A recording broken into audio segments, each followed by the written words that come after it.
Good morning.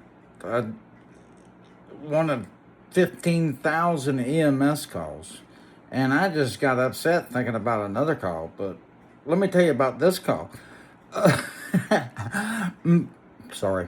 I was working in West Virginia, and West Virginia is full of mountains. It's, it's almost heaven, West Virginia. and this has to do a little bit with religion and EMS. So I'm working with this lady, and she's a professed Pentecostal. And I had never really had any dealings with Pentecostals ever, especially in West Virginia, because they have a tendency to handle rattlesnakes. But anyhow, I'm with this lady paramedic. I never worked with her before, and I'm about 30. And so we get a call, 911 call. We're the first truck out. That there's a head-on collision on a mountain. And so, oh Lord. And so we get to going, and she's driving. By the way, never mind. And she's driving, and we're headed that way, and we're about 20, 30 minutes out. And we get to going, and next thing I know, she starts speaking in tongues, and I'd never heard anything like that before. And she's speaking gibberish, and I said, "What in the world are you doing?" And she said, "I'm speaking tongues." I said, "Well, you can't do that on my ambulance." I said, "It distracts me." So we go on down the road, and we get there, and it's a 1969 Chevelle, hooped up, hot rodding. And oh, by the way, it's on a Sunday. And then the other car is a station wagon. As I remember, it's a 1978 Chevrolet panel wagon station wagon, and it had two mothers in it and about 8 kids coming from church. And the Chevelle had 2 drunk fellers in it, and they kicked it, man. That was a hot rod. It was a hot rod.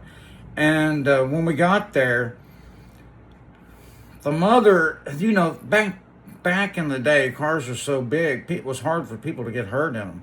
But the mothers and kids were out, and the Pentecostal tongue-speaking paramedic was out with the mother and kids, and the Chevelle was on fire. And I went over there, and the car was crashed up. I mean, a 69 Chevelle is crashed up. And when you get a 69 Chevelle crashed up, it's pretty good. So the driver was self-extricating himself when I went over and helped him. But this car was on fire. And so I had to go behind the car and get this guy out. By the time I got there, the dash was melting. And his foot is pinned underneath the car. So I crawl up underneath the dash of the car to get his foot unwedged. By the way, they're drinking Pabst Blue Ribbon. They're drinking Pabst Blue Ribbon, and I get him out of the car, and to this day, I've never heard somebody yell so loud in my life. It's when I pulled that man out of that car, because I had to. He was about to die, and I was about to die if I didn't get him out of there. I pulled him out of that car and laid him over on the blacktop.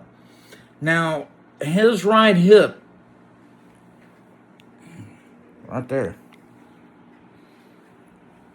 was fractured so bad it was in the small of his back. And there weren't no such thing as helicopters back then. Nobody was flying anything.